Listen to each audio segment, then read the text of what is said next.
नमस्कार, मैं हूं अंकुर और आप देख रहे हैं सत्य इंडिका न्यूज बुलेटिन। एक नजर अब तक की सुर्खियों पर। प्रधानमंत्री मोदी ने अमेरिकी राष्ट्रपति ट्रंप से मुलाकात की। इसी बीच राष्ट्रपति ट्रंप ने टैरिफ को लेकर एक स्पीच दी, जहां एक तरफ ट्रंप भारत के साथ व्यापार को बढ़ाने को लेकर बातचीत कर रहे हैं, वहीं दूसरी तरफ ट्रंप ने गुरुवार को ब्रिक्स देशों को कड़ी चेतावनी दी। ट्रंप ने ऐलान किया कि अगर ब्रिक्स देश कॉमन करेंसी लॉन्च करने के लिए आगे बढ़ते हैं तो उन्हें अमेरिका में सभी आयातों पर 100% टैरिफ का सामना करना पड़ेगा। इसी के साथ ट्रंप ने कहा कि ब्रिक्स मर चुका है। इसके अलावा ट्रंप ने ब्रिक्स समूह पर बुरे मकसद से काम करने का भी आरोप लगाया। ब्रिक्स पर भड़कते हुए अमेरिकी राष्ट्रपति ने दावा किया है कि जिस दिन वो कहें कि वो ऐसा करना चाहते हैं, वो वापस आएंगे और कहेंगे, हम आपसे विनती करते हैं, हम आपसे विनती करते हैं। ट्रंप ने कहा कि जब से मैंने इसका उल्लेख किया है तब से ब्रिक्स खत्म हो गया है।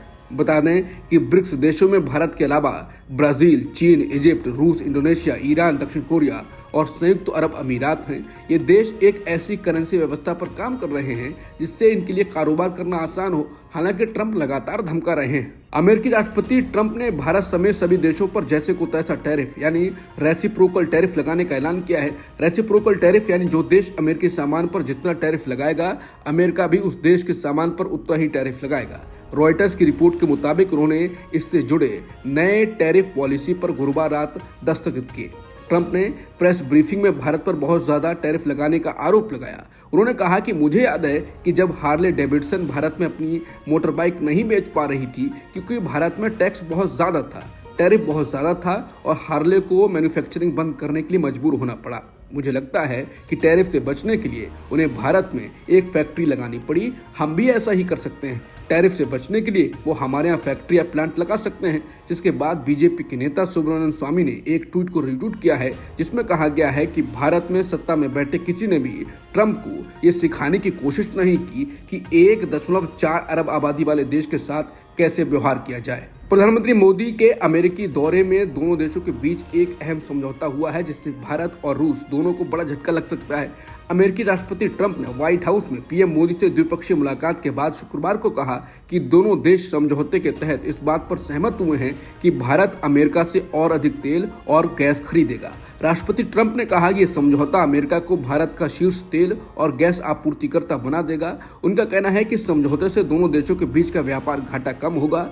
बता दें, भारत अपने करीबी सहयोगी रूस से सस्ता तेल लेता है। हालांकि अब ट्रंप लगातार धमका रहे हैं, जिसके बाद मोदी झुकते हुए नजर आ रहे हैं। अब देखना होगा कि भारत अमेरिका से कितना तेल खरीदेगा और इसकी कीमतें क्या होगी। वहीं समझौते को लेकर भारत के विदेश सचिव विक्रम मिस्री ने कहा कि बहुत संभावना है कि अमेरिका से भारत की तेल और गैस खरीद में बढ़ोतरी होगी। पिछले साल भारत ने अमेरिका से करीब 15 अरब डॉलर का तेल गैस खरीदा था। विदेश सचिव ने कहा कि जल्द ही अमेरिका से तेल और गैस की खरीद बढ़कर 25 अरब डॉलर हो जाएगी। पत्रकार रणविजय का कहना है कि ट्रंप और मोदी की मीटिंग से क्या निकला। अमेरिका भारत को फाइटर प्लेन भेजकर कमाएगा, अमेरिका भारत को तेल और गैस बेचकर कमाएगा, अमेरिका भारत को न्यूक्लियर टेक्नोलॉजी बेचकर कमाएगा, अमेरिका की कंपनियां मुनाफा कमा सकें, इसके लिए भारत टैक्स कम करेगा। टेक अरबपति एलन मस्क ने मंगलवार को अपने 4 साल के बेटे के साथ व्हाइट हाउस का दौरा किया। मस्क ने ओवल ऑफिस में अमेरिकी राष्ट्रपति ट्रंप के साथ एक संयुक्त प्रेस कॉन्फ्रेंस की। हालांकि उनका छोटा बेटा राष्ट्रपति की उपस्थिति से नाखुश दिखाई दिया। अब एक्स पर एक वीडियो क्लिप वायरल है, जिसमें मस्क के बच्चे को ट्रंप से विचित्र बातें कहते हुए दिखाया गया है। आरोप है कि 4 वर्षीय बच्चे ने सम्मेलन के दौरान अमेरिकी राष्ट्रपति को चुप रहने के लिए कहा। एक और वीडियो में मस्क का बच्चा ट्रंप से दबी हुई आवाज में कह रहा है कि आप राष्ट्रपति नहीं हैं, आपको चले जाने की जरूरत है। जवाब में ट्रंप ने नीचे देखा, लेकिन कोई जवाब नहीं दिया। अब ये वीडियो कई दिनों से वायरल है। पीएम मोदी से अमेरिका में अडानी को लेकर सवाल पूछ लिया गया। पीएम मोदी और अमेरिकी राष्ट्रपति ट्रंप प्रेस से बात कर रहे थे, तभी पीएम मोदी से सवाल पूछ लिया गया कि क्या अमेरिकी राष्ट्रपति ट्रंप के साथ बैठक में गौतम अडानी के खिलाफ मामले पर चर्चा हुई। जब अमेरिका में पत्रकार ने अडानी का नाम लिया तो नरेंद्र मोदी झेप गए, चेहरे पर टेंशन साफ दिखी। फिर पीएम मोदी ने अडानी के सवाल पर वसुधैव कुटुंबकम का जिक्र करने लगे और अंत में अडानी पर आए। पीएम मोदी ने कहा कि भारत एक लोकतांत्रिक है और हमारी संस्कृति वसुधैव कुटुंबकम है। हम पूरी दुनिया को एक परिवार मानते हैं। मेरा मानना है कि हर भारतीय मेरा है। 2 देशों के 2 प्रमुख नेता कभी ऐसे व्यक्तिगत मुद्दों पर चर्चा नहीं करते हैं। बता दें, सोलर एनर्जी कॉन्ट्रैक्ट के लिए गौतम अडानी के खिलाफ राष्ट्रपति जो बाइडेन की सरकार के दौरान 25 करोड़ अमेरिकी डॉलर रिश्वत का आरोप लगा था। ऐसा कहा गया कि शर्तों में बदलाव के लिए भारतीय अधिकारियों को रिश्वत दी गई। कांग्रेस ने भी उस वीडियो को ट्वीट किया है जिसमें पीएम मोदी से अडानी को लेकर अमेरिका में सवाल पूछा जा रहा है। साथ ही कांग्रेस ने लिखा है कि अमेरिका में पत्रकार ने नरेंद्र मोदी के परम मित्र अडानी के भ्रष्टाचार से जुड़ा सवाल किया। नरेंद्र मोदी से व्यक्तिगत मामला बताते हुए इधर उधर की बात करने लगे। सवाल सुनते ही चेहरे का रंग उड़ गया। अडानी को लेकर श्रीलंका, केन्या, बांग्लादेश, ऑस्ट्रेलिया और कई देशों में जांच चल रही है। लोग सड़कों पर उतरकर प्रदर्शन कर रहे हैं। अमेरिका में तो भ्रष्टाचार के मामले में वारंट भी जारी हुआ। भर भर कर भ्रष्टाचार के आरोप हैं, लेकिन नरेंद्र मोदी के लिए व्यक्तिगत मामला है। ये शर्मनाक है। पीएम मोदी से अडानी पर अमेरिका में पूछे गए सवाल पर अब राहुल गांधी ने कहा है कि देश में सवाल पूछो तो चुप्पी, विदेश में पूछो तो निजी मामला। अमेरिका में भी मोदी जी ने अडानी जी के भ्रष्टाचार पर पर्दा डाल दिया।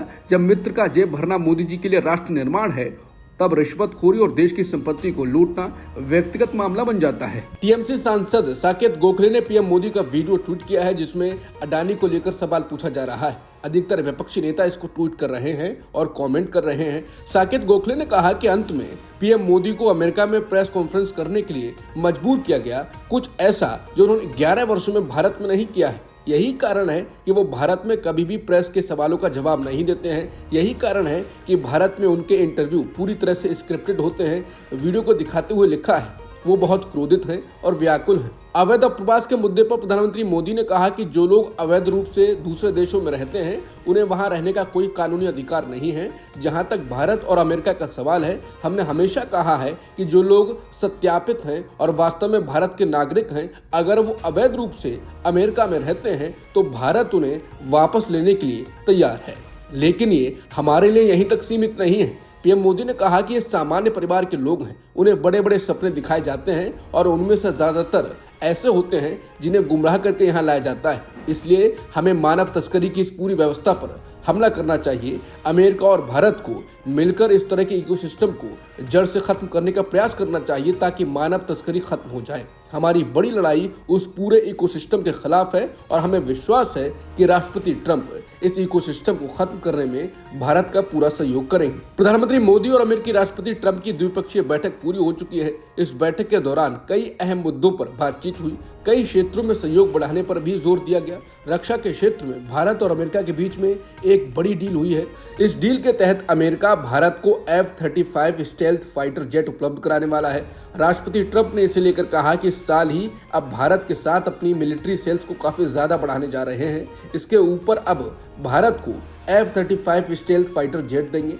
ट्रंप और पीएम मोदी ने इस बात पर सहमति दे दी है कि भारत और अमेरिका के बीच में ट्रेड को डबल किया जाएगा। एक बड़ी डील तेल और गैस की खरीद को लेकर हुई है। राष्ट्रपति ट्रंप ने इस बात पर जोर दिया है कि अमेरिका तेल और गैस सप्लाई करने के मामले में भारत का सबसे बड़ा सप्लायर बनने वाला है।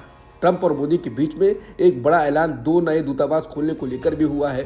पीएम मोदी ने बताया है कि जल्द ही बोस्टन और लॉस एंजलिस में 2 दूतावास खुलने वाले हैं। व्हाइट हाउस में भारत के प्रधानमंत्री नरेंद्र मोदी और अमेरिका के राष्ट्रपति डोनाल्ड ट्रंप ने द्विपक्षीय वार्ता के बाद साझा प्रेस कॉन्फ्रेंस की है। अमेरिकी राष्ट्रपति ट्रंप ने ऐलान किया है कि 26 नवंबर 2008 को मुंबई पर हुए हमलों के साजिशकर्ता तहव्वुर राना को भारत प्रत्यर्पित किया जाएगा। पीएम मोदी ने कहा कि हम मानते हैं कि भारत और अमेरिका का साथ और सहयोग एक बेहतर विश्व को शेप कर सकता है। भारत और अमेरिका की साझेदारी लोकतंत्र तथा व्यवस्थाओं को सशक्त बनाती है।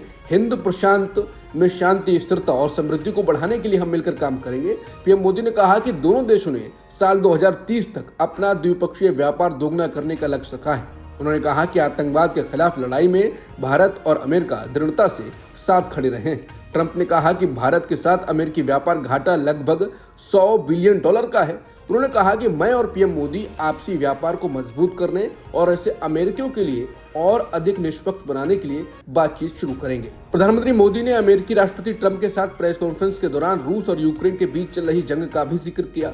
पीएम मोदी ने कहा कि लोगों को लगता है कि रूस यूक्रेन संघर्ष में भारत तटस्थ रहा है, लेकिन ये गलत है। उन्होंने कहा कि भारत शांति के पक्ष में रहा। हमने हमेशा बोला है कि दोनों पक्षों को बातचीत करनी होगी। नरेंद्र मोदी ने साथ ही अमेरिकी राष्ट्रपति ट्रंप के रूस और यूक्रेन के बीच चल रही जंग को खत्म कराने के पक्ष में कोशिश की तारीफ की। इस दौरान ट्रंप ने भी रूसी राष्ट्रपति पुतिन से हुई फोन पर बातचीत के बारे में बताया और उम्मीद जताई कि बातचीत यूक्रेन में जंग को खत्म करने की शुरुआत करेगी। प्रधानमंत्री मोदी की मौजूदगी में अमेरिकी राष्ट्रपति ट्रंप ने बांग्लादेश में हुए सत्ता परिवर्तन पर कहा कि इसमें हमारी भूमिका नहीं है। ट्रंप से पूछा गया कि आप बांग्लादेश के बारे में क्या कहना चाहेंगे, क्योंकि हमने देखा है कि और ये साफ दिखता भी है कि बाइडेन प्रशासन के दौरान कैसे अमेरिका का डीप स्टेट काम कर रहा था। मोहम्मद यूनिस जूनियर सोरोस से भी मिले। आप पूरे परिप्रेक्ष्य में बांग्लादेश के बारे में क्या कहना चाहेंगे? अमेरिकी राष्ट्रपति ट्रंप ने कहा कि इसमें हमारे डीप स्टेट की भूमिका नहीं है। इस पर पीएम मोदी लंबे समय से काम कर रहे हैं। उन्होंने जोर देकर कहा कि बांग्लादेश का ख्याल पीएम मोदी रखेंगे। यूट्यूबर रणवीर इलाहाबादिया ने शुक्रवार को अपनी कथित खराब टिप्पणियों पर दर्ज की गई एफआईआर के खिलाफ सुप्रीम कोर्ट का रुख किया।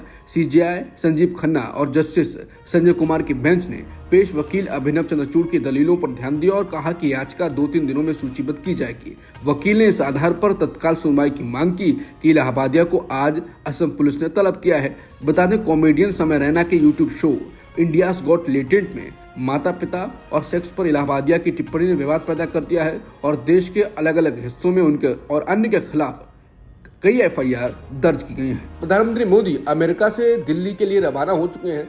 माना जा रहा है कि पीएम मोदी के दिल्ली पहुंचने के बाद दिल्ली में मुख्यमंत्री के चेहरा का ऐलान हो सकता है। वहीं मीडिया रिपोर्ट के माने तो दिल्ली में कोई भी डिप्टी सीएम नहीं होगा। भाजपा के सूत्रों ने बताया है कि दिल्ली के अगले मुख्यमंत्री के चयन को अंतिम रूप देने के लिए भाजपा विधायक दल की बैठक रविवार को हो सकती है। सुप्रीम कोर्ट ने गुरुवार को ईडी के एक मामले में एक आरोपी को जमानत देने के पटना हाईकोर्ट के आदेश को रद्द कर दिया और उसे आत्मसमर्पण करने का आदेश दिया। हाईकोर्ट के आदेश को आकस्मिक और लापरवाह बताते हुए जस्टिस बेला एम त्रिवेदी ने कहा कि बिहार में कथित अवैध रेत खनन के एक मामले में ईडी द्वारा गिरफ्तार किए गए जेडीयू एमएलसी राधा चरण साहा के बेटे कन्हैया प्रसाद को जमानत देने में गलती हुई है, क्योंकि पीएमएलए के तहत जमानत सुरक्षित करने की कठोर शर्तें पूरी नहीं की गई थी। जमानत रद्द करने की ईडी की याचिका को स्वीकार करते हुए जस्टिस त्रिवेदी ने कहा कि आरोपी को आज से 1 सप्ताह के भीतर विशेष अदालत के समक्ष सरेंडर करना होगा। अब तक की खबरों में इतना ही। बाकी खबरों के लिए बने रहिए सत्यहिंदी.com के साथ।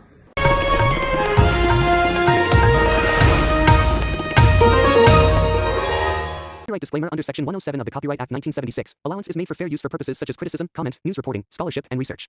Fair use is a use permitted by copyright statute that might otherwise be infringing.